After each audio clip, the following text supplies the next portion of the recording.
ഒരു ഷേക്സ്പിയർ പണ്ഡിതന് പോലും ബുദ്ധിമുട്ടാകുന്ന രീതിയിൽ അത്ര മനോഹരമായിട്ടൊരു പുതിയ കവിത ഷെല്ലിയുടെയോ കീറ്റ്സിൻ്റെ ഭാഷയിലോ കുമാരനാശാൻ്റെയോ വയലാറിൻ്റെയോ ഒക്കെ ഭാഷയിലോ നമുക്ക് എഴുതി തരാൻ സാധിക്കുന്ന രീതിയിലേക്ക് ജനറേറ്റീവ് AI വന്നു എന്നുള്ളതാണ്. ഒരു നിർമ്മിത ബുദ്ധി AIയും മനുഷ്യൻ്റെ ബുദ്ധിയും തമ്മിലുള്ള വ്യത്യാസം എന്താ? മനുഷ്യൻ്റെ ബുദ്ധിയുടെ മറ്റൊരു പ്രത്യേകത എന്ന് പറഞ്ഞാൽ അത് ഇൻറ്റ്യൂറ്റീവ്നെസ് കൂടെ ഉണ്ട്. മനുഷ്യൻ ഇൻറ്റ്യൂഷൻസ് ഉണ്ട്. So something that we thought only A human mind can process, അതിപ്പോൾ ഒരു സിസ്റ്റത്തിന്, ഒരു പ്രോഗ്രാമിന്, സോഫ്റ്റ്വെയറിന് സാധിച്ചിരിക്കുകയാണ്. ഇപ്പം നമ്മളിപ്പം AI നമുക്ക് യൂസ് ചെയ്യാം, ഗ്ലോറിഫൈ ചെയ്യാവുന്നതൊന്നാണെന്നാണ് അച്ഛൻ പറഞ്ഞു വരുന്നത്. അപ്പം നമ്മൾ ഈ സഭ AI എങ്ങനെയാണ് കാണുന്നത്? എംപത്തറ്റിക് അല്ല, സിമ്പത്തറ്റിക് അല്ല എന്നുള്ള ഒരു ഇമോഷണൽ കണ്ടന്റുകളൊക്കെ മാറ്റി വെച്ച് കഴിഞ്ഞാലും AI സ്മാർട്ടറാന്ന് പറയാൻ പറ്റത്തില്ല, മനുഷ്യനേക്കാളും ക്ലെവർ ആണെന്ന്. AI സ്മാർട്ടാക്കുന്നത് ആരാണ്? മനുഷ്യനാണ്. അപ്പോൾ അതുകൊണ്ട് നമ്മൾ ഒരിക്കലും AI സ്മാർട്ടാണെന്നല്ല പറയേണ്ടത്, AI സ്മാർട്ടാക്കിയ മനുഷ്യരുടെ സ്മാർട്ട്നെസ്സിനാണ് നമ്മൾ ശരിക്കും അപ്രീഷിയേറ്റ് ചെയ്യേണ്ടത്.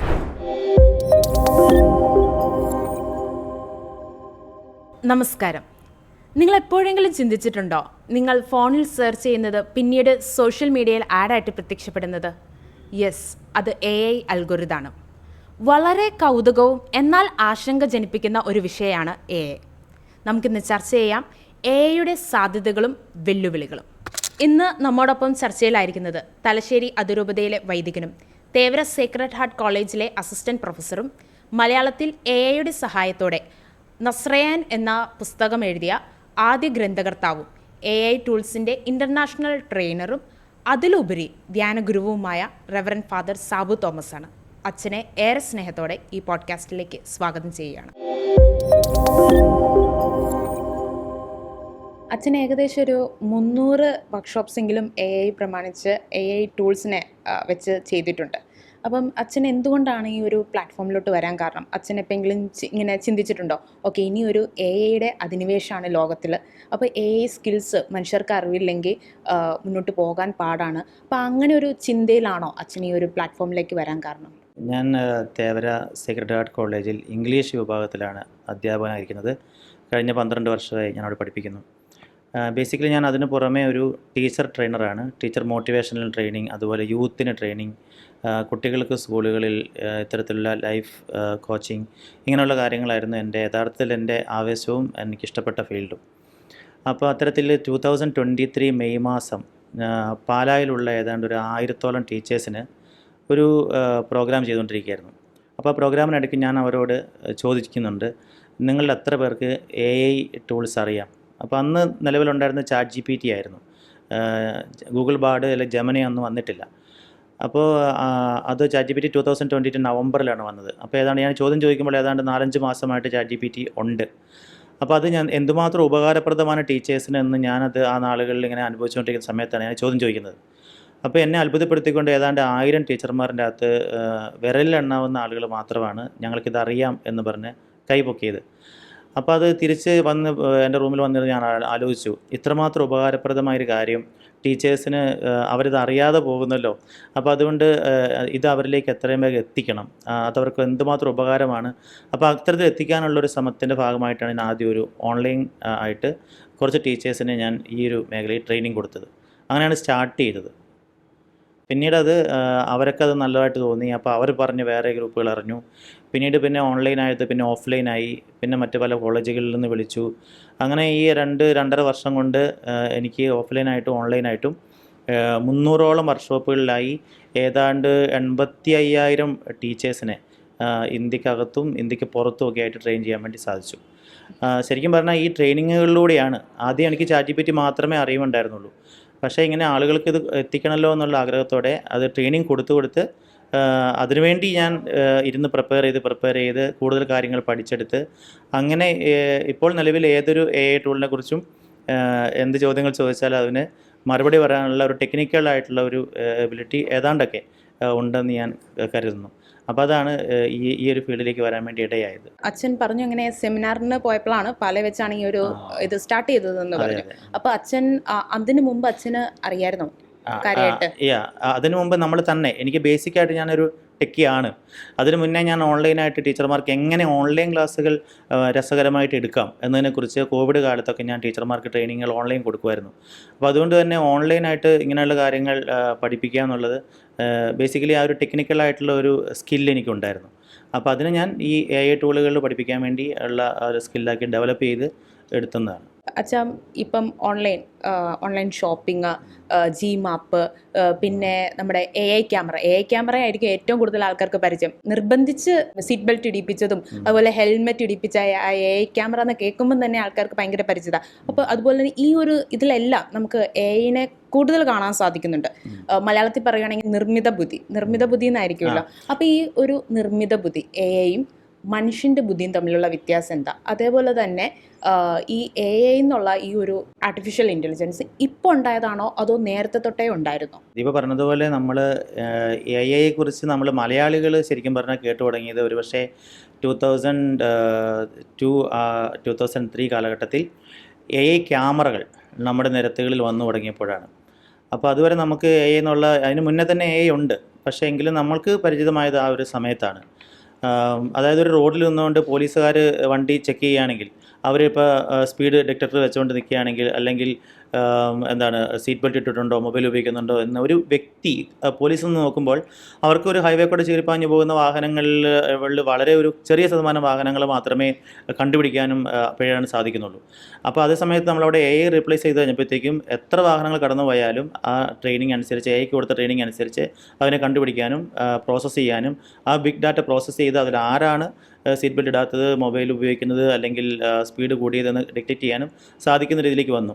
അപ്പോൾ അത് നമ്മുടെയൊക്കെ വാർത്തകൾ നമ്മൾ അറിഞ്ഞപ്പോഴാണ് നമ്മൾ ഈ നിർമ്മിത ബുദ്ധി എന്നുള്ള വാക്ക് നമുക്ക് പരിചയമായി തുടങ്ങിയത്. അപ്പോൾ ദീപ ചോദിച്ചത് AIയുടെ ബുദ്ധിയും മനുഷ്യൻ്റെ ബുദ്ധിയും തമ്മിലുള്ള വ്യത്യാസം എന്താണെന്നാണ്. ഓക്കെ, AIയുടെ ബുദ്ധി എന്ന് പറയുന്നത് അത് അതിന് നമ്മൾ നൽകിയിരിക്കുന്ന ഡാറ്റയെ പ്രോസസ്സ് ചെയ്തിട്ടുള്ള ബുദ്ധിയാണ്. അപ്പോൾ അത് ഡാറ്റ പ്രോസസ്സിങ്, അതുപോലെ തന്നെ അതിൻ്റെ അകത്ത് അതിനെ എങ്ങനെ കമ്പയർ ചെയ്യുക, അനലൈസ് ചെയ്യുക, അത്തരത്തിൽ ഉള്ള കാര്യങ്ങളാണ് AI ചെയ്യുന്നത്. അത് മനുഷ്യൻ അതിനെ ട്രെയിൻ ചെയ്തതാണ്. അപ്പോൾ നമ്മൾ AIക്ക് നൽകിയിരിക്കുന്ന ഡാറ്റ അതിനെ പ്രോസസ്സ് ചെയ്ത് അതിൻ്റെ അകത്തുള്ള പാറ്റേൺസിനെ അനലൈസ് ചെയ്ത് നമുക്കൊരു ആൻസർ തരിക എന്നുള്ളതാണ്.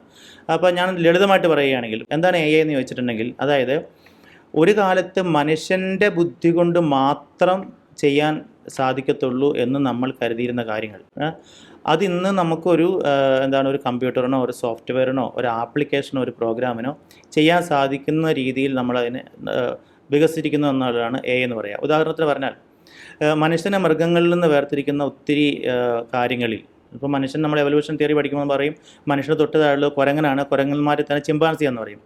പക്ഷേ ചിമ്പാൻസിയും മനുഷ്യനും തമ്മിലുള്ള വലിയൊരു ഗ്യാപ്പുണ്ട് കുറേ കാര്യങ്ങളിൽ. ചിമ്പാൻസിക്ക് ഇല്ലാത്ത ഒത്തിരി കാര്യങ്ങൾ മനുഷ്യരുണ്ട്. അതിലൊരു കാര്യം എന്ന് പറയുന്നത് മനുഷ്യൻ്റെ ലാംഗ്വേജാണ്, ഭാഷയാണ്. അപ്പോൾ അതുകൊണ്ട് തന്നെ നമ്മൾ കരുതി പോകുന്നു ഒരു ഭാഷയിൽ നിന്ന് മറ്റൊരു ഭാഷയിലേക്ക് വിവർത്തനം ചെയ്യണമെങ്കിൽ അത് ആർക്ക് മാത്രമേ സാധിക്കത്തുള്ളൂ? അതൊരു ഹ്യൂമൻ മൈൻഡിന് മാത്രമേ സാധിക്കത്തുള്ളൂ. ഇനി എല്ലാ ഹ്യൂമൻ മൈൻഡിനും സാധിക്കത്തില്ല. സേ ഫോർ എക്സാമ്പിൾ ഇംഗ്ലീഷിൽ നിന്ന് ഹിന്ദിയിലേക്ക് ട്രാൻസ്ലേറ്റ് ചെയ്യണം, അല്ലെങ്കിൽ മലയാളത്തിലേക്ക് ട്രാൻസ്ലേറ്റ് ചെയ്യണം. അതെല്ലാ ഹ്യൂമൻ മൈൻഡിനും സാധിക്കത്തില്ല. ആർക്ക് സാധിക്കത്തുള്ളൂ? രണ്ട് ലാംഗ്വേജിലും. അപ്പോൾ ഇംഗ്ലീഷിൽ നിന്ന് ഹിന്ദിയിലേക്കാണെങ്കിൽ ഹിന്ദിയും ഇംഗ്ലീഷും ഒരുപോലെ അറിയുന്ന, അതിനെ പ്രോസസ്സ് ചെയ്യാൻ സാധിക്കുന്ന ഒരു ഹ്യൂമൻ മൈൻഡിന് മാത്രമേ ആ ഭാഷയുടെ കോംപ്ലിക്കേഷൻസ് അറിയത്തുള്ളൂ, അതിൻ്റെ കൊണോട്ടേഷൻസ് അറിയത്തുള്ളൂ. അതുകൊണ്ട് തന്നെ അതിനെ പ്രോസസ്സ് ചെയ്യാൻ ഒരു ഹ്യൂമൻ ബ്രെയിനിന് മാത്രമേ സാധിക്കുകയുള്ളൂ എന്നാണ് നമ്മൾ കരുതിയിരുന്നത്. എന്നുവരെ 2006, കൃത്യമായി പറഞ്ഞാൽ 2006 വരെ. 2006 ഗൂഗിൾ ട്രാൻസ്ലേറ്റ് എന്ന് പറയുന്നൊരു പ്രോഗ്രാം അവതരിപ്പിക്കുന്നത്. അപ്പോൾ ഗൂഗിൾ ട്രാൻസ്ലേറ്റ് വന്നു കഴിഞ്ഞപ്പോഴത്തേക്കും ഞാൻ മലയാളത്തിൽ ഞാനൊരു ചെറിയ പാരഗ്രാഫ് എഴുതി. ഞാനത് കോപ്പി ചെയ്ത് ഗൂഗിൾ ട്രാൻസ്ലേറ്റിൻ്റെ സോഴ്സ് ലാംഗ്വേജിൽ അത് ഇട്ട് കൊടുത്തിട്ട് ടാർഗറ്റ് ലാംഗ്വേജ് ഹിന്ദി ആവട്ടെ അല്ലെങ്കിൽ ഇംഗ്ലീഷ് ആവട്ടെ, ഏത് ടാർഗറ്റ് ലാംഗ്വേജ് ഞാൻ സെലക്ട് ചെയ്താലും സെക്കൻഡ് കൊണ്ട് തന്നെ എൻ്റെ മലയാളം അത് നേരെ ആ ഭാഷയിലേക്ക് മാറുകയാണ്. So something that we thought only A human mind can process, അതിപ്പോൾ ഒരു സിസ്റ്റത്തിന്, ഒരു പ്രോഗ്രാമിന്, സോഫ്റ്റ്വെയറിന് സാധിച്ചിരിക്കുകയാണ്. വളരെ ലളിതമായ ഉദാഹരണം പറഞ്ഞാൽ. എന്നാൽ അത് AI ആണെന്ന് ചോദിച്ചാൽ അത് AI അല്ല. അതൊരു AIയുടെ ഒരു വളരെ പ്രാഥമികമായ, വളരെ റുഡിമെൻ്ററി ആയിട്ടുള്ള ഒരു ഫോമായിട്ട് നമുക്ക് പറയാൻ പറ്റത്തുള്ളൂ. പക്ഷേ AI എങ്ങനെയാണ് വരിക? അത് LLM, large language model platforms, അല്ലെങ്കിൽ ജനറേറ്റീവ് AIയുടെ വരവോടുകൂടിയാണ്. ശരിക്കും പറഞ്ഞാൽ നമ്മൾ ഇന്ന് കാണുന്ന ഈ ഇത്ര വിശാലമായ ഒരു AI റെവല്യൂഷൻ ലോകത്തിലുണ്ടായത് കൃത്യമായി പറഞ്ഞാൽ 2022 നവംബറിൽ കാലിഫോർണിയയിലെ ഓപ്പൺ AI എന്ന് പറയുന്ന കമ്പനി കൊണ്ടുവന്ന ChatGPT എന്ന് പറയുന്ന പ്രോഗ്രാമിലൂടെയാണ്. അതായത് chat generative pre train transformer. Chat GPT കൊണ്ടുവന്ന വിപ്ലവം എന്താണ്? ഇപ്പം ഞാൻ ഫോർ എക്സാമ്പിൾ ഷേക്സ്പിയറിൻ്റെ ഒരു കവിത, ആ കവിത ഞാൻ അത് ഗൂഗിൾ ട്രാൻസ്ലേറ്റ് ഇട്ടിട്ട് അവനെ മലയാളത്തിലേക്ക് ട്രാൻസ്ലേറ്റ് ചെയ്യാൻ പറഞ്ഞാൽ ഗൂഗിൾ ട്രാൻസ്ലേറ്റ് അതിൻ്റെ മലയാളത്തിലേക്ക് എൻ്റെ തർജ്ജമ തരും. അത് മാത്രമേ ഗൂഗിൾ ട്രാൻസ്ലേറ്ററിന് ചെയ്യാൻ സാധിക്കുമായിരുന്നുള്ളൂ. എന്നാൽ എന്താണ് ചാറ്റ് GPT കൊണ്ടുവന്ന വിപ്ലവം? ഞാൻ ആ ഷേക്സ്പിയറിൻ്റെ കവിത, ഒരു സോണറ്റ്, അതിട്ടിട്ട് സമാനമായ മറ്റൊരു കവിത എഴുതൂ, ഇന്നത്തെ ഒരു മോഡേൺ കോണ്ടെക്സ്റ്റിൽ എഴുതൂ എന്ന് പറഞ്ഞാൽ, അല്ലെങ്കിൽ ഈ കവിതയെ ഇന്നത്തെ കേരള കോണ്ടെക്സ്റ്റിലേക്ക് മാറ്റിയിട്ട് എഴുതൂ എന്ന് പറഞ്ഞാൽ, ഷേക്സ്പിയർ എഴുതുന്ന അതേ ഭാഷയിൽ തന്നെ ഒരു പുതിയ കവിത ഇന്നത്തെ കോണ്ടെക്സ്റ്റിലേക്ക് എഴുതാൻ സാധിക്കുന്നു. അതായത് ഈവൻ നമ്മളത് നോക്കുമ്പോൾ ഇത് ഷേക്സ്പിയർ എഴുതിയതാണോ എന്ന് നമുക്ക് ഡിക്റ്റേറ്റ് ചെയ്യാൻ, അല്ലെങ്കിൽ മനുഷ്യൻ എഴുതിയതാണോ AI എഴുതിയതാണോ എന്ന് ഡിക്റ്റേറ്റ് ചെയ്യാൻ ഒരു ഷേക്സ്പിയർ പണ്ഡിതന് പോലും ബുദ്ധിമുട്ടാകുന്ന രീതിയിൽ അത്ര മനോഹരമായിട്ടൊരു പുതിയ കവിത ഷേക്സ്പിയറിൻ്റെ ഭാഷയിലോ എലിയട്ടിൻ്റെ ഭാഷയിലോ ഷെല്ലിയുടെയോ കീറ്റ്സിൻ്റെ ഭാഷയിലോ കുമാരനാശാൻ്റെയോ വയലാറിൻ്റെയോ ഒക്കെ ഭാഷയിലോ നമുക്ക് എഴുതി തരാൻ സാധിക്കുന്ന രീതിയിലേക്ക് ജനറേറ്റീവ് AI വന്നു എന്നുള്ളതാണ്. ഇത് മനുഷ്യനാണോ പ്രോഗ്രാം ചെയ്യുന്നത്? കാരണം ഈ ഒരു ജനറേറ്റീവ് AI എന്ന് പറയുന്നുണ്ട്, അപ്പൊ അവിടെ ഒരു ഭാഷ വരുന്നുണ്ടല്ലോ. അതെ. അപ്പൊ ആ ഭാഷയുടെ ഉറവിടം എവിടെ? ഓക്കെ, അതെവിടെയാണ്? സത്യത്തിൽ ഇതിൻ്റെ എല്ലാം ഉറവിടം, അടിസ്ഥാനം എന്ന് പറയുന്നത് ഭാഷയാണ്. അപ്പോൾ നമ്മൾ രണ്ട് സംസാരിച്ചുകൊണ്ടിരിക്കുകയാണ്. അപ്പോൾ നമ്മൾ സംസാരിക്കുമ്പോൾ ഞാൻ എൻ്റെ അകത്ത് രണ്ട് ഭാഷയാണ് ഉപയോഗിക്കുന്നത് മെയിനായിട്ട്. കാരണം രണ്ട് ഭാഷയാണ് എൻ്റെ മൈൻഡിലുള്ള ലാംഗ്വേജ് സ്കില്ലിനെ പ്രോഗ്രാം ചെയ്തിരിക്കുന്നത്. ഒന്ന് എൻ്റെ മാതൃഭാഷ മലയാളം, അതെൻ്റെ ഞാൻ ചിന്തിക്കുന്നത് മലയാളത്തിലാണ്. രണ്ട്, എൻ്റെ സെക്കൻഡ് ലാംഗ്വേജ് ഇംഗ്ലീഷ്. അപ്പോൾ ഇത് രണ്ടും ഞാൻ പറയുന്ന ഇടയ്ക്ക് രണ്ടും വരുന്നുണ്ട്. എന്നാൽ ഇത് ഞാൻ ഡെലിബറേറ്റായിട്ട് പറയുന്നതല്ല. ഞാൻ ഇന്നുവരെ കേട്ടിട്ടുള്ള, വായിച്ചിട്ടുള്ള, അറിഞ്ഞിട്ടുള്ള, പഠിച്ചിട്ടുള്ള ഈ രണ്ട് ഭാഷയിലുള്ള വാക്കുകളെല്ലാം എൻ്റെ ന്യൂറോൺസിൽ എവിടെയോ, ഭാഷ ഇരിക്കുന്ന ആ ഒരു മേഖലയിൽ എവിടെയോ അത് അവിടെ കിടപ്പുണ്ട്. അപ്പോൾ അവിടുന്ന് ഇതെല്ലാം കൂടി സമ്മേളിച്ച് മിക്സ് ചെയ്ത് ഞാനിങ്ങനെ കണ്ടിന്യൂസ് ആയിട്ട് നിങ്ങളോട് സംസാരിച്ചുകൊണ്ടിരിക്കുകയാണ്. മനസ്സിലാവുന്നുണ്ടോ? എന്ന് പറഞ്ഞതുപോലെ ഫോർ എക്സാമ്പിൾ ഷേക്സ്പിയർ ഇന്ന് വരെ എഴുതിയിട്ടുള്ള മുഴുവൻ കവിതകൾ, ഷേക്സ്പിയർ ഷേക്സ്പിയറിനെ കുറിച്ച് എഴുതിയിട്ടുള്ളതുമായ മുഴുവൻ ഡാറ്റയും അത് ഇതിനകത്ത് നമ്മൾ അതിൻ്റെ അകത്തൊരു ഡാറ്റ ഇട്ട് കൊടുത്തിരിക്കുകയാണ്. അപ്പോൾ ഗൂഗിളിന് എന്ത് ചെയ്യാൻ സാധിക്കുമായിരുന്നുള്ളൂ? ഈ ചാറ്റ് GPT വരുന്നതിന് മുന്നേ നമ്മളൊക്കെ ഗൂഗിളേഴ്സ് ആയിരുന്നു. നമുക്കൊരു അറിവ് കിട്ടണമെങ്കിൽ, ഷേക്സ്പിയറിനെ കുറിച്ച് നമുക്കൊരു ആർട്ടിക്കിൾ എഴുതണമെങ്കിൽ നമ്മൾ ഗൂഗിൾ സെർച്ച് ചെയ്യുന്നു, നമുക്ക് അതിനുള്ള ലിങ്കുകൾ എടുത്തു വരുന്നു, നമ്മളത് നോക്കിയിട്ട് നമ്മൾ പ്രിപ്പയർ ചെയ്യുന്നു. പക്ഷേ ഇപ്പോൾ എന്താണ് ഉണ്ടായ വിപ്ലവം? AI കൊണ്ടുവന്ന വിപ്ലവം എന്ന് പറയുന്നത് നമുക്ക് കേവലം ലിങ്കുകളല്ല തരുന്നത്. അതായത് നമുക്കൊരു പുതിയ ആർട്ടിക്കിൾ എഴുതി തരുന്നു. ഇത് സാധിക്കുന്നത് എങ്ങനെയാണ്? അപ്പോൾ നമ്മുടെ മൈൻഡിൽ നടക്കുന്ന ഈ ലാംഗ്വേജ് പ്രോസസ്സിങ്ങിനെ മിമിക്ക് ചെയ്തുകൊണ്ട് ഷേക്സ്പിയറിനെ കുറിച്ചുള്ളതും ഷേക്സ്പിയർ എഴുതിയതുമായ മുഴുവൻ കാര്യങ്ങളുടെ അകത്തു നിന്നും ഡാറ്റ എടുത്തിട്ട് അതിനെ ഫാസ്റ്റായിട്ട് പ്രോസസ്സ് ചെയ്ത് പുതിയ ഒരു ആർട്ടിക്കിളോ പുതിയൊരു കവിതയോ എഴുതി തരാൻ വേണ്ടി ഹ്യൂമൻ ലാംഗ്വേജ് മോഡലിനെ, മൈൻഡിൽ നമ്മൾ നടക്കുന്ന ആ മോഡലിനെ മിമിക്ക് ചെയ്തുകൊണ്ട് നടക്കുന്നു എന്നുള്ളതാണ്. എങ്കിൽ തന്നെ ഒരു കാര്യം അറിയണം, നമ്മൾ ഇട്ടുകൊടുത്ത ആ ഡാറ്റ, അതിലുള്ള അവൈലബിൾ ആയിട്ടുള്ള ഡാറ്റേനെ മുഴുവൻ പ്രോസസ്സ് ചെയ്തുകൊണ്ടാണ് നടക്കുന്നത് എന്നുള്ളതാണ് അതിനകത്തൊരു പരിമിതി. അതേ സമയത്ത് മനുഷ്യൻ്റെ ബ്രെയിൻ എന്ന് പറയുന്നത് അങ്ങനെയല്ല. മനുഷ്യൻ്റെ ബ്രെയിൻ എന്ന് പറയുന്നത് മറ്റു കുറേ കാര്യങ്ങളോട് ബേസ് ചെയ്തുകൊണ്ടാണ്. ഓക്കെ, ഇപ്പോൾ ഉദാഹരണത്തിന് പറഞ്ഞാൽ കോണ്ടെക്സ്ച്വൽ ആയിട്ടുള്ള കാര്യങ്ങൾ അവിടെ ഉണ്ടാവും, എമ്പതറ്റിക് ആയിട്ടുള്ള കാര്യങ്ങൾ ഉണ്ടാവും, അതുപോലെ തന്നെ ഇമോഷൻസിൻ്റെ പ്രാധാന്യം ഉണ്ടാവും. അപ്പോൾ ഇതെല്ലാം വെച്ചുകൊണ്ടാണ്. ഫോർ എക്സാമ്പിൾ ഇപ്പോൾ ട്രാൻസ്ലേഷൻ ഒരു ഉദാഹരണം പറഞ്ഞാൽ, കോളറിഡ്ജിൻ്റെ ഒരു മനോഹരമായൊരു കവിതയാണ് the rime of the ancient man. അതിനകത്തൊരു വാക്കുണ്ട്, വാട്ടർ എവരിവെയർ, ഒരു sentence, water everywhere but not a drop to drink എന്നാണ്. അപ്പോൾ ഇത് നമ്മൾ ജെമിനിയിലേക്ക് അല്ലെങ്കിൽ ചാറ്റ് GPTയിലേക്ക് ട്രാൻസ്ലേറ്റ് ചെയ്യാൻ വേണ്ടിയിട്ട് കൊടുക്കുകയാണ്. അപ്പോൾ അവർ പറയും എല്ലായിടത്തും വെള്ളമുണ്ട് പക്ഷേ കുടിക്കാൻ വെള്ളമില്ല, അത്തരത്തിൽ. അല്ലെങ്കിൽ വെള്ളം ഉണ്ട് പക്ഷേ കുടിക്കാൻ വെള്ളമില്ല, അത്തരത്തിൽ. പക്ഷേ ഞാൻ ഒരു സ്ഥലത്ത് കേട്ടതാണ്, ഇതിനെ ട്രാൻസ്ലേറ്റ് ചെയ്യാമെന്ന് ചോദിച്ചപ്പോൾ ഒരു മലയാള പണ്ഡിതൻ, അതൊരു കവി, അദ്ദേഹം പെട്ടെന്ന് തന്നെ അതിനെ മനോഹരമായിട്ട് ട്രാൻസ്ലേറ്റ് ചെയ്ത് ഇങ്ങനെയാണ്: വെള്ളം സർവത്ര, തുള്ളി കുടിക്കാൻ ഇല്ലത്ര. വെള്ളം സർവത്ര, തുള്ളി കുടിക്കാൻ ഇല്ലത്ര. അപ്പോൾ അത് ക്രിയേറ്റിവിറ്റിയാണ്. അത് മാത്രമല്ല അതിൻ്റെ റൈം സ്കീം, അതിൻ്റെ ക്രിയേറ്റിവിറ്റി, മലയാള ഭാഷയുടെ ആ ഒരു മാധുര്യം വന്നിരിക്കുകയാണ്. അപ്പോൾ അതിനകത്തൊരു ഇമോഷണൽ, ഒരു ഇൻറ്റ്യൂറ്റീവ് ആയിട്ടുള്ള അല്ലെങ്കിൽ ഒരു സോളുള്ള ഒരു ഭാഷയിലാണ് അത് വന്നേക്കണേ. അപ്പോൾ ഞാനിതൊന്ന് അറിയാൻ വേണ്ടി വെറുതെ ഈ ഒരു സെൻറ്റൻസ് ഇംഗ്ലീഷ് കവിതയിലെ വാക്കുകൾ എടുത്തിട്ട് ജെമിനിയിലും ചാറ്റ് GPT എല്ലാം ഇട്ട് കൊടുത്ത് നോക്കി. എന്നിട്ട് ഇവനെ പല രീതിയിൽ ട്രാൻസ്ലേറ്റ് ചെയ്യാൻ വേറൊന്നു പറഞ്ഞു. പക്ഷേ ഇത്ര മനോഹരമായിട്ടൊന്നും അവർക്ക് ട്രാൻസ്ലേറ്റ് ചെയ്യാൻ പറ്റിയിട്ടില്ല. ട്രാൻസ്ലേഷൻ്റെ ഉദാഹരണം പറഞ്ഞാൽ, മറ്റൊരു ഉദാഹരണം പറഞ്ഞാൽ, കീറ്റ്സ് ഓട്ട് ടു നൈറ്റിംഗേൾ എന്ന് പറയുന്നൊരു കവിത എഴുതുകയാണ്. അപ്പോൾ ഈ കവിത എഴുതാൻ അദ്ദേഹത്തെ പ്രേരിപ്പിക്കുന്ന എന്താണ്? അദ്ദേഹത്തിന് ഉണ്ടായിരുന്ന കുറേ പേഴ്സണൽ സഫറിങ്സ് ഉണ്ട്. അദ്ദേഹത്തിൻ്റെ ബ്രദർ മരിച്ചു പോകുന്നു, അദ്ദേഹത്തിന് ട്യൂബർക്കുലോസിസ് ആണ്, അദ്ദേഹത്തിൻ്റെ കാമുകി അദ്ദേഹത്തെ ഉപേക്ഷിക്കുന്നു, അദ്ദേഹം ഒത്തിരി ഫിനാൻഷ്യൽ സ്ട്രഗിളിലൂടെ കടന്നു പോകുന്നു. അപ്പോൾ ഈ അദ്ദേഹത്തിൻ്റെ ആത്മാവിൽ കൂടെ കടന്നു പോകുന്ന ഈ വ്യഥകളെല്ലാം ചേർത്തിട്ടാണ് അദ്ദേഹം എന്താണ് ഒരു നൈറ്റിംഗേലിൻ്റെ പാട്ട് കേൾക്കുമ്പോൾ അത് വെച്ചുകൊണ്ട് ഒരു കവിത എഴുതുന്നത്. ഓക്കെ. പക്ഷേ ഞാനൊരു നൈറ്റിംഗേലിൻ്റെ പടം കൊടുത്തിട്ട് ചാറ്റ്ജിപിറ്റിയോടോ ജെമിനിയോടോ അല്ലെങ്കിൽ പെർപ്ലക്സിറ്റിയോടോ ആരോടെങ്കിലും ഒരു കവിത എഴുതൂ, ഇനി കോണ്ടെക്സ്റ്റ് കൂടി പറഞ്ഞു കൊടുത്താൽ പോലും അതിനെ കീറ്റ്സ് എഴുതിയ ആ ഒരു കവിതയോട് കടപിടിക്കാൻ പറ്റത്തില്ല. കാരണം അതിനകത്തൊരു ആത്മാവുണ്ട്. അത് എന്താ പറയുക, അത് മനുഷ്യൻ്റെ ആവിഷ്കാരത്തിൽ നിന്ന് വന്നതാണ്. അതിനൊരു കോണ്ടെക്സ്റ്റ് ഉണ്ട്, അതിനകത്തൊരു ഇമോഷനുണ്ട്. അതൊരിക്കലും പറ്റത്തില്ല. പക്ഷേ ഈ സമാനമായ മറ്റൊരു കവിത എഴുതുമെന്ന് പറഞ്ഞാൽ ഇതിനെ മിമിക് ചെയ്യാൻ വേണ്ടി ഒരു പക്ഷേ പറ്റിയെന്ന് വരും. ഈ മാപ്പിൻ്റെ ഒക്കെ കാര്യത്തിലോ, ഗൂഗിൾ മാപ്പ് ആ ഇപ്പം എ ആണ് അത് കൈകാര്യം ചെയ്യുന്നത്. പക്ഷെ പലപ്പോഴും അവിടെ നമ്മൾ തെറ്റിക്കപ്പെട്ടിട്ടില്ലേ? ഇപ്പം ഒരു വീട്ടിലെത്തേണ്ട സാധനം വണ്ടി ചിലപ്പം ഒരു തോട്ടിലോ പുഴയിലോ അവിടെ ഞാൻ അതാണ് മനുഷ്യൻ്റെ ബുദ്ധിയുടെ മറ്റൊരു പ്രത്യേകത എന്ന് പറഞ്ഞാൽ അത് ഇൻറ്റ്യൂറ്റീവ്നെസ് കൂടെ ഉണ്ട്. മനുഷ്യൻ ഇൻറ്റ്യൂഷൻസ് ഉണ്ട്. ഫോർ എക്സാമ്പിൾ, നമ്മൾ ഡ്രൈവ് ചെയ്ത് പോവുകയാണ്. അപ്പോൾ പറയുകയാണെങ്കിൽ ഈ വഴി പോവുക. പക്ഷേ ഈ ഒരു ഹ്യൂമൻ ഡ്രൈവർക്ക് അറിയാം ഇപ്പോൾ അവിടെ സ്കൂൾ വിടുന്ന നേരമാണ്, അതിലേ പോകരുത്. അപ്പോൾ നമുക്ക് ആ ഒരു അറിവ് ഒരു പക്ഷേ എക്ക് ഉണ്ടാവില്ല. അല്ലെങ്കിൽ എൻ്റെ കാർ ഏതാണ്, ഞാൻ ഉപയോഗിക്കുന്ന ഒരു പക്ഷേ ഒരു മാരുതി ഓൾട്ടോ ആയിരിക്കും, അതിനകത്ത് അടി പെട്ടെന്ന് തട്ടും, അത് എക്ക് അറിഞ്ഞുകൂടാ. അപ്പോൾ എന്നോട് ഏറ്റവും ഷോർട്ട് കട്ട് എടുത്തിട്ട് എന്നോട് പറയാണ് ഇതിലേ പോവുക. അപ്പോൾ ഒരു പക്ഷേ ഞാൻ ഉപയോഗിക്കുന്ന കാറ് എങ്ങനെയുള്ള കാറാണെന്നുള്ളത്, എൻ്റെ കാറ്, ആ റോഡിൻ്റെ അവസ്ഥ, ഇങ്ങനെയുള്ള സിറ്റുവേഷൻസൊക്കെ നോക്കിയിട്ട് ഒരു ഹ്യൂമൻ ഡ്രൈവറിന് തിരഞ്ഞെടുക്കാവുന്ന വഴി ഏതാണെന്നുള്ള ഇൻറ്റ്യൂഷൻ അതൊരിക്കലും എക്ക് കിട്ടിയെന്ന് വരത്തില്ല. അപ്പോൾ അതുകൊണ്ട് തന്നെ നമുക്ക് ആ മാപ്പ് പ്രോസസ്സ് ചെയ്ത് അതിൽ ഷോർട്ട് കട്ട് ഏതാണ് എന്ന് പറഞ്ഞു തരുന്നതല്ലാതെ അവിടെയുള്ള കോണ്ടെക്സ്റ്റ് എന്താണ്, സിറ്റുവേഷൻസ് എന്താണ് എന്നൊരിക്കലും പറഞ്ഞു തരത്തില്ല. വേറൊരു ഉദാഹരണം പറഞ്ഞാൽ, ഡ്രൈവർലെസ് ആയിട്ടുള്ള ഒരു കാറ്, ഡ്രൈവർ ഇല്ലാത്തൊരു കാറ്, ആ കാറിൻ്റെ കാര്യം എടുക്കുക. ഈ കാർ ഇങ്ങനെ അവിടെ ഇങ്ങനെ റോട്ടിൽ എഴുതി വെച്ചിട്ടുണ്ടാവും 30 കിലോമീറ്റർ 50 കിലോമീറ്റർ സ്പീഡ്. അപ്പോൾ ആ സ്പീഡ് അത് റീഡ് ചെയ്തിട്ട് ആ സ്പീഡിൽ കൃത്യമായിട്ട് വണ്ടി പോയിക്കൊണ്ടിരിക്കുകയാണ്. അപ്പോൾ പെട്ടെന്ന് ഒരു ഓപ്പോസിറ്റ് സൈഡിൽ നിന്ന് ഒരു എമർജൻസി സിറ്റുവേഷൻ, ഒരു ആംബുലൻസ് ഓപ്പോസിറ്റ് സൈഡിൽ നിന്ന് സെയിം റോഡ് കൂടെ വരുന്നു കരുതുക.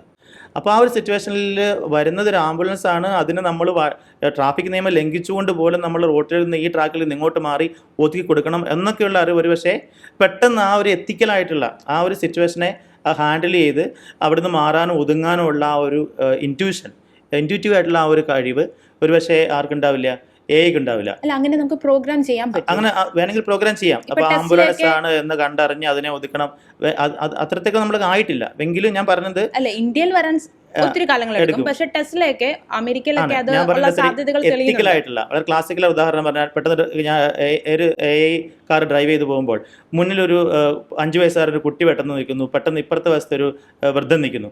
അപ്പം ഇതിൽ ആരിൽ ഒരാൾ ഹിറ്റ് ചെയ്തേ മതിയാവും. സിറ്റുവേഷൻ വന്നാൽ ഇതിനകത്ത് ആരെ ഹിറ്റ് ചെയ്യും? അല്ലെങ്കിൽ എൻ്റെ മകൻ നിൽക്കുന്നു, വേറൊരാൾ നിൽക്കുന്നു, ഞാൻ ആരെ ഹിറ്റ് ചെയ്യും? ഇത്തരത്തിലുള്ള ചില എത്തിക്കൽ ക്വസ്റ്റ്യൻസ് ഉണ്ട്. അത്തരത്തിൽ എത്തിക്കൽ ക്വസ്റ്റ്യൻസിൽ ഒരു ഹ്യൂമൻ ഡ്രൈവർക്ക് മാത്രമാണ് ഇതിനകത്തൊരു എന്താ പറയുക, ഇമോഷൻ, എംപതി, എത്തിക്കൽ ഡിസിഷൻസ് എന്നൊക്കെ എടുത്ത് ചെയ്യാൻ പറ്റത്തുള്ളൂ. അത് മനുഷ്യൻ്റെ ബ്രെയിനിന് മാത്രമുള്ള ഒരു കപ്പാസിറ്റിയാണ്. മനുഷ്യൻ്റെ ബ്രെയിനും ഹൃദയവുമായിട്ടുള്ള ഒരു കണക്ഷനിൽ നിന്ന്, ആത്മാവുമായിട്ടുള്ള കണക്ഷനിൽ നിന്ന് കാരണം മനുഷ്യൻ്റെ തീരുമാനങ്ങളെല്ലാം ബ്രെയിൻ മാത്രമല്ല എടുക്കുക, അല്ലേ? വേറെ ഉദാഹരണം, സിമ്പിൾ ഉദാഹരണം പറഞ്ഞാൽ, ഒരു ബാങ്കിങ് മേഖലയിൽ ഉദാഹരണം പറഞ്ഞാൽ, ബാങ്കിലേക്ക് വരുന്ന ലോൺ ആപ്ലിക്കേഷൻസ് മുഴുവൻ അത് ആ ഡാറ്റ അനലൈസ് ചെയ്ത് പ്രോസസ്സ് ചെയ്ത് ഇതിൽ ആർക്ക് ലോൺ കൊടുക്കണം, ലോൺ കൊടുക്കരുത് എന്ന് നിശ്ചയിക്കാൻ വേണ്ടി നമ്മളൊരു AI പ്രോഗ്രാം ഉണ്ടാക്കുകയാണ്. അപ്പോൾ അതുകൊണ്ട് ബാങ്കിങ് സെക്ടറിൽ നമുക്ക് കുറേ പേരെ പിരിച്ചുവിടാം. കാരണം ഇത് മുഴുവൻ വായിച്ച് നോക്കിയിട്ട് വേണ്ടി ഹ്യൂമൻ മൈൻഡ് ആവശ്യമില്ല, AI പ്രോസസ്സ് ചെയ്ത് തരിക. അങ്ങനെ ചെയ്തുകൊണ്ടിരിക്കുമ്പോഴാണ് ഒരു സിബിൽ സ്കോർ വളരെ കുറവുള്ള ഒരാളുടെ ഒരു ആപ്ലിക്കേഷൻ വന്നിരിക്കുന്നു. AI അപ്പം തന്നെ അത് റിജക്റ്റ് ചെയ്തു, കാരണം അതെടുത്ത ബാങ്കിന് റിസ്ക് ആണ്. പക്ഷേ ഒരു മാനേജറാണ് അത് നോക്കിയിരുന്നെങ്കിൽ, ഒരു ഹ്യൂമനാണ് നോക്കിയിരുന്നെങ്കിൽ, അയാൾ നോക്കുമ്പോൾ ഒരു പക്ഷേ അത് അയാൾ ചെറുപ്പത്തിൽ പഠിപ്പിച്ചൊരു മാഷിൻ്റെ, അയാൾ LP സ്കൂളിൽ അയാളെ പഠിപ്പിച്ച, ഇന്ന് അയാൾ ആ ബാങ്ക് മാനേജർ ആകാൻ വേണ്ടി കാരണമായ, അത്തരത്തിൽ മോട്ടിവേറ്റ് ചെയ്ത ഒരു ആളിൻ്റെ ഒരു അപേക്ഷയാണ്. അപ്പോൾ തന്നെ അത് സിബിൽ സ്കോർ കുറവാണെങ്കിൽ കൂടി അദ്ദേഹം എന്ത് ചെയ്യുന്നുണ്ട്? അദ്ദേഹം അപേക്ഷനെ അംഗീകരിക്കുന്നുണ്ട്. അത്തരത്തിലുള്ള ഇമോഷണലായിട്ടുള്ള ഒരു കാര്യങ്ങൾ, എത്തിക്കലായിട്ടുള്ള കാര്യങ്ങൾ, അതിനെ പ്രോസസ്സ് ചെയ്യാൻ എക്ക് പറ്റത്തില്ല. അത് ഹ്യൂമൻ മൈൻഡിനാണ് പറ്റത്തുള്ളൂ. വേറൊരു ഉദാഹരണം പറഞ്ഞാൽ, ഞാനിപ്പോൾ ഒരു 2 ഫുഡിൻ്റെ പടങ്ങൾ കാണിക്കുകയാണ്. ഒന്ന് വളരെ റിച്ച് ആയിട്ടുള്ള, ഒത്തിരി വൈറ്റമിൻസ് ഒക്കെ റിച്ച് ആയിട്ടുള്ള ഒരു ഫുഡ്, മറ്റൊന്ന് വെറും ഒരു കഞ്ഞിയും ചമ്മന്തിയും പയറും. അപ്പോൾ ഞാൻ രണ്ടിൻ്റെ ഫോട്ടോ എടുത്തിട്ട് ചോദിക്കുകയാണ്, ഇതിലേതാണ് ഞാനിപ്പോൾ കഴിക്കുന്നത് നല്ലത്? അപ്പോൾ അത് പ്രോസസ്സ് നോക്കിയിട്ട് പറയും, ഇതിൽ വൈറ്റമിൻ ഏറ്റവും കൂടുതലുള്ളതും ഏറ്റവും ടേസ്റ്റി ആയിട്ടുള്ളതും ഈ ഫുഡാണെന്ന് റെക്കമെൻഡ് ചെയ്ത് എന്നോട് അത് കഴിക്കുമെന്ന് പറയാണ്. പക്ഷേ ആക്ച്വലി മറ്റേത് എൻ്റെ അമ്മ ഉണ്ടാക്കിയ ഫുഡാണ്. അപ്പോൾ എൻ്റെ അമ്മ ഉണ്ടാക്കിയ ചമ്മന്തിയോടും കഞ്ഞിയോടും എനിക്കുള്ള ഒരു ഇമോഷണൽ അറ്റാച്ച്മെൻറ്റ് എയ്ക്ക് മനസ്സിലാകണമെന്നില്ല. ക്ലിയർ ആണോ? അപ്പോൾ അത്തരത്തിലുള്ള കുറേ കാര്യങ്ങൾ ഹ്യൂമൻ്റെ ഡിസിഷൻ മേക്കിങ്ങിനെ സ്വാധീനിക്കുന്ന കുറേ കാര്യങ്ങൾ കേവലം ഡാറ്റ മാത്രം പ്രോസസ്സ് ചെയ്ത് ഉത്തരങ്ങൾ പറയുന്ന എഐക്ക് പറ്റത്തില്ല. അപ്പോൾ നമുക്കങ്ങനെ എ ഐ സ്മാർട്ടറാന്ന് പറയാം മനുഷ്യനേക്കാളും ഒരു രീതിയിൽ. എംപത്തറ്റിക് അല്ല സിമ്പത്തറ്റിക് അല്ല എന്നുള്ള ആ ഒരു ഇമോഷണൽ കണ്ടന്റുകളൊക്കെ മാറ്റി വെച്ച് കഴിഞ്ഞാലും എ ഐ സ്മാർട്ടറാന്ന് പറയാൻ പറ്റത്തില്ല, മനുഷ്യനേക്കാളും ക്ലെവർ ആണെന്ന്. എ ഐ മനുഷ്യനേക്കാൾ സ്മാർട്ടറാണ് എന്ന് പറഞ്ഞിട്ടുണ്ടെങ്കിൽ ഞാനിപ്പോൾ ദീപയോട് ചോദിക്കുകയാണ്, 248 × 248 എത്രയാണ്? പെട്ടെന്ന് പറ്റത്തില്ല അല്ലേ? പറ്റത്തില്ല. അപ്പോൾ എന്നാൽ അത് നമ്മളൊരു മെഷീനോട് ചോദിച്ചാൽ പെട്ടെന്ന് തന്നെ പറയും, എത്ര വലിയ ഡാറ്റയും. അപ്പം അതുകൊണ്ട് ദീപ സ്മാർട്ട് അല്ല എന്ന് എനിക്ക് പറയാൻ പറ്റത്തില്ല. മറ്റ് കുറേ കാര്യങ്ങളിൽ, ഇത്തരത്തിലുള്ള അനലറ്റിക്കലായിട്ടുള്ള കാര്യങ്ങളിൽ, മാത്തമാറ്റിക്കലായിട്ടുള്ള കാര്യങ്ങളിൽ, ഡാറ്റ പ്രോസസ്സ് ചെയ്യുന്ന കാര്യങ്ങളിൽ മൈൻഡിൽ നമുക്ക് കുറച്ച് സമയം വേണ്ടി വരും. പക്ഷേ നമ്മൾ സ്മാർട്ടാണ്. പക്ഷേ എന്താണ്, ഈ എ ഐനെ ഈ ഡാറ്റ പ്രോസസ്സ് ചെയ്യാൻ വേണ്ടി പഠിപ്പിച്ചതാരാണ്? അത് ദീപയെ പോലെ തന്നെയുള്ള അത്തരത്തിലുള്ള കാര്യങ്ങൾ സോഫ്റ്റ്വെയർ എഞ്ചിനീയർമാരാണ്. അപ്പോൾ അതുകൊണ്ട് എ ഐയെ സ്മാർട്ടാക്കുന്നത് ആരാണ്? മനുഷ്യനാണ്. അപ്പോൾ അതുകൊണ്ട് നമ്മൾ ഒരിക്കലും എ ഐ സ്മാർട്ടാണെന്നല്ല പറയേണ്ടത്, എ ഐയെ സ്മാർട്ടാക്കിയ മനുഷ്യരുടെ സ്മാർട്ട്നെസ്സിനാണ് നമ്മൾ ശരിക്കും അപ്രീഷിയേറ്റ് ചെയ്യേണ്ടത്. അതുകൊണ്ട് തന്നെ എ ഐ ഇങ്ങനെ വളർന്നു വരുമ്പോഴത്തേക്കും എന്താണ്, മനുഷ്യമഹത്വം കുറേയല്ല ചെയ്യുന്നത്. അതുകൊണ്ട് ഇത് എ ഐ ദൈവം മനുഷ്യന് തന്ന ബുദ്ധി എന്ന് പറയുന്ന വലിയൊരു സിദ്ധിയെ മനുഷ്യൻ അതിനെ ഇന്ന് ഇത്ര വലിയൊരു കാര്യത്തെ വികസിപ്പിച്ചെടുക്കാൻ വേണ്ടി മനുഷ്യബുദ്ധിയോട് തുലനം ചെയ്യുന്ന അതിനെ കടപിടിക്കുന്ന ഒരു പ്രോഗ്രാമിനെ ഡെവലപ്പ് ചെയ്തെടുക്കാൻ വേണ്ടി ദൈവത്തിൻ്റെ ഏറ്റവും മഹത്തര സൃഷ്ടിയായ മനുഷ്യന് സാധിച്ചു എന്നുള്ളതിൽ in a way God is glorified. മനുഷ്യന് ഇത് സാധിക്കുന്നല്ലോ എന്നതിൽ എനിക്ക് തോന്നുന്നു ദൈവത്തിന് അതിനെക്കുറിച്ച് ആശങ്കയേക്കാൾ കൂടുതൽ ദൈവം അഭിമാനിക്കുകയാണ്. നമ്മുടെ ബുദ്ധിയെ നമ്മൾ അത്രയും ക്രിയേറ്റീവായി ഉപയോഗിക്കാൻ മനുഷ്യന് പറ്റിയല്ലോ എന്നതിൻ്റെ അകത്ത്. അതുകൊണ്ട് അതിനെ ഞാനീ പറഞ്ഞതുപോലെ എ ഐ സ്മാർട്ടാണ് ഇങ്ങനെയുള്ള കാര്യങ്ങളിൽ. അതുകൊണ്ട് തന്നെ എ ഐ എല്ലാ മേഖലയിലുള്ള ആളുകൾ ഉപയോഗിക്കേണ്ടതുണ്ട്, പഠിക്കണം. ഉപയോഗിക്കേണ്ടതുണ്ടെന്ന് പറഞ്ഞാൽ എല്ലാവർക്കും ഉപയോഗിക്കാൻ അറിയില്ല. ഉപയോഗിച്ച് പഠിക്കണം, അതിനുള്ള സാധ്യതകളും തെളിച്ചു കൊടുക്കണം. അതൊരു പോയിന്റാണ് അവിടെ. എനിക്ക് ചോദിക്കാനുള്ളത് ഇതാണ്, ഇപ്പം നമ്മളിപ്പം എ ഐ നമുക്ക് യൂസ് ചെയ്യാം, ഗ്ലോറിഫൈ ചെയ്യാവുന്നതൊന്നാണെന്നാണ് അച്ഛൻ പറഞ്ഞു വരുന്നത്. അപ്പം നമ്മൾ ഈ സഭ എ ഐ എങ്ങനെയാണ് കാണുന്നത്? നമ്മൾ ഇങ്ങനെ ചിന്തിക്കുന്നുണ്ട്, നമ്മുടെ ഒരു വിശ്വാസ പഠനങ്ങൾക്ക് എ ഐ ഉപകരിക്കും, അല്ലെ വിശ്വാസികൾക്ക് എ ഐ ഉപകരിക്കും.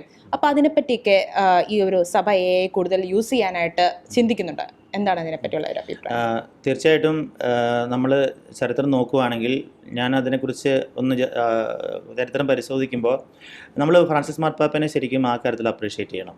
2020 തന്നെ റോബോട്ടിക്സിൻ്റെ ഒരു കാലം വന്നു തുടങ്ങിയപ്പോൾ തന്നെ മാർപ്പാപ്പ ഇതിനെ വളരെ കൃത്യമായി നിരീക്ഷിക്കുകയും 2020 തന്നെ മാർപ്പാപ്പ ഇതിനെക്കുറിച്ച് ഈ റോബോട്ടിക്സും എയും ഇന്ന് വളരെയധികം ആളുകൾ ഉപയോഗിച്ച് തുടങ്ങിയിട്ടുണ്ട്, അതിൻ്റെ അതിപ്രസരം വരാൻ പോകുന്ന കാലമാണ് എന്ന് സൂചിപ്പിക്കുകയും അതിലുണ്ടാവേണ്ട എത്തിക്കലായിട്ടുള്ള വശങ്ങളെക്കുറിച്ച് മാർപ്പാപ്പ കൃത്യമായി നിരീക്ഷണങ്ങൾ 2020 തന്നെ നൽകിയിട്ടുണ്ട്, ChatGPT വരുന്നതിന് മുന്നേ തന്നെ എന്നുള്ളത് ഞാൻ ശ്രദ്ധിക്കാനിടയായി അതിൻ്റെ ചരിത്രം നോക്കിയപ്പോൾ. വീണ്ടും 2024 ഫ്രാൻസിസ് മാർപ്പാപ്പ 3-4 ഘട്ടങ്ങളിലായി അദ്ദേഹത്തിൻ്റെ പ്രബോധന എഴുത്തുകളിലൂടെയും അതല്ലാതെ തന്നെ നടത്തിയിട്ടുള്ള ചില വത്തിക്കാനിൽ നടത്തിയിട്ടുള്ള ചില AI സമ്മിറ്റുകളിലൂടെയും എല്ലാം ഇതിനെക്കുറിച്ച് തുല്യത ഉറപ്പാക്കണം. അദ്ദേഹം പറഞ്ഞത് ഇത് ഇൻക്ലൂസീവ് ആയിരിക്കണം. അതായത് സമൂഹത്തിൽ ഒരു വിഭാഗത്തിലുള്ള ആൾക്കാർക്ക് മാത്രം അത് കിട്ടുകയും സമൂഹത്തിൽ വേറെ കുറേ ഒട്ടും ടെക്കിയല്ലാത്ത കുറേ ആളുകൾക്ക് നിഷേധിക്കപ്പെടുകയും അങ്ങനെ സമൂഹത്തിൽ ഒരു തുല്യതയില്ലാതെ വരികയും ചെയ്യാൻ പാടില്ല, ഇൻക്ലൂസീവ് ആയിരിക്കണം എന്നുള്ളത് അദ്ദേഹം സൂചിപ്പിക്കുന്നുണ്ട്. അതുപോലെ തന്നെ മറ്റൊരു കാര്യം അദ്ദേഹം എടുത്തു പറഞ്ഞത് സത്യസന്ധമല്ലാത്ത കാര്യങ്ങൾ പ്രചരിക്കപ്പെടാൻ കാരണമാകുന്നുണ്ട്. അത് നമ്മൾ വളരെ ഡേഞ്ചേഴ്സിനെ കുറിച്ച് പറയുമ്പോൾ നമുക്ക് അതിലേക്ക് വരാം. അപ്പോൾ അത് അത്തരത്തിലുള്ള എത്തിക്കൽ കൺസേൺസ് ഉണ്ട് എന്ന് സൂചിപ്പിച്ചിട്ടുണ്ട്. അതുപോലെ തന്നെ ഇതിൻ്റെ ധാർമ്മികത വളരെ ശ്രദ്ധിക്കേണ്ടതുണ്ട് എന്ന് സഭ എക്കാലത്തും അതിനെക്കുറിച്ച് പറഞ്ഞിട്ടുണ്ട്. സഭ ഇതിനെക്കുറിച്ച് എന്തുമാത്രം കരുതലുള്ള ആളാണ് എന്നതിന് ഏറ്റവും വലിയ തെളിവാണ് നമ്മുടെ പുതിയ മാർപ്പാപ്പ അദ്ദേഹത്തിൻ്റെ പേര് സ്വീകരിച്ചത് തന്നെ. അപ്പോൾ അദ്ദേഹം മാർപ്പാപ്പയായിട്ട് വത്തിക്കാൻ്റെ ബാൽക്കണിയിൽ പ്രത്യക്ഷപ്പെടുമ്പോൾ അദ്ദേഹത്തിൻ്റെ പേരെന്താണ്, അദ്ദേഹത്തിൻ്റെ നയങ്ങൾ എന്താണ് എന്നറിയാൻ വേണ്ടി അവിടെ തടിച്ചുകൂട്ടുന്ന ആൾക്കാർക്ക് മുന്നിൽ വന്ന് അദ്ദേഹം പറഞ്ഞു തുടങ്ങിയപ്പോൾ തന്നെ അദ്ദേഹം പറഞ്ഞത് എന്താണ്, അദ്ദേഹത്തിൻ്റെ പുതിയ പേര് ലിയോ 14 മാർപ്പാപ്പ എന്നാണ്. അപ്പോൾ അദ്ദേഹം എന്തുകൊണ്ടാണ് അങ്ങനെ ഒരു പേര് സ്വീകരിച്ചത് എന്ന് തുടർന്ന് പറയുമ്പോൾ അദ്ദേഹം പറയുന്നു, ലിയോ 13 മാർപ്പാപ്പ ഇതിന് മുന്നേ ഉണ്ടായിരുന്ന ഒരു വലിയ റെവല്യൂഷൻ്റെ കാലത്ത്, ഇൻഡസ്ട്രിയൽ റെവല്യൂഷൻ്റെ കാലത്ത് റെറിൻ നൊവാരും എന്ന് പറയുന്ന ഒരു ചാക്രിക ലേഖനം എഴുതിക്കൊണ്ട് ഈ ഇൻഡസ്ട്രിയൽ റെവല്യൂഷനിൽ സഭ എന്ത് നിലപാടാണ് സ്വീകരിക്കേണ്ടത്, സഭയുടെ ധാർമ്മികമായിട്ടുള്ള കാര്യങ്ങൾ എന്തായിരിക്കണം എന്നൊക്കെയുള്ളതിനെക്കുറിച്ച് അദ്ദേഹം അവിടെ ശക്തമായ ഒരു ഇടപെടൽ നടത്തി. അപ്പോൾ ഇപ്പോൾ നമ്മൾ ജീവിക്കുന്നത് ഒരു പുതിയ റെവല്യൂഷൻ, അതായത് AI റെവല്യൂഷന് നാന്ദി കുറിക്കുന്ന കാലഘട്ടത്തിൽ ഞാൻ മാർപ്പാപ്പയാകുമ്പോൾ ആ റെറിൻ നൊവാരും എഴുതിയ അത് അന്നത്തെ ഒരു റെവല്യൂഷൻ ആയിരുന്നെങ്കിൽ ഈ പുതുതലമുറയുടെ റെവല്യൂഷൻ നടക്കുന്ന കാലഘട്ടത്തിൽ ഞാൻ ഈ ഒരു പേര് ലിയോ 14 എന്ന പേര് സ്വീകരിക്കുന്നു എന്ന് മാർപ്പാപ്പ പറഞ്ഞത് തന്നെ കത്തോലിക്ക സഭ എന്തുമാത്രം പ്രാധാന്യത്തോടെ ഈ AI വരവിനെയും AI ഇൻഫ്ലുവൻസുകളെയും നോക്കിക്കാണുന്നുള്ളതിൻ്റെ വലിയ തെളിവാണ്. വീണ്ടും അദ്ദേഹം ഈ അടുത്ത നാളുകൾ പോലും അദ്ദേഹം AI-യെക്കുറിച്ചും അതിന് എന്തുമാത്രം ശ്രദ്ധിക്കണം എന്നതിനെക്കുറിച്ചും അദ്ദേഹത്തിൻ്റെ ലെറ്റേഴ്സിലൊക്കെ പറയുന്നുണ്ട്.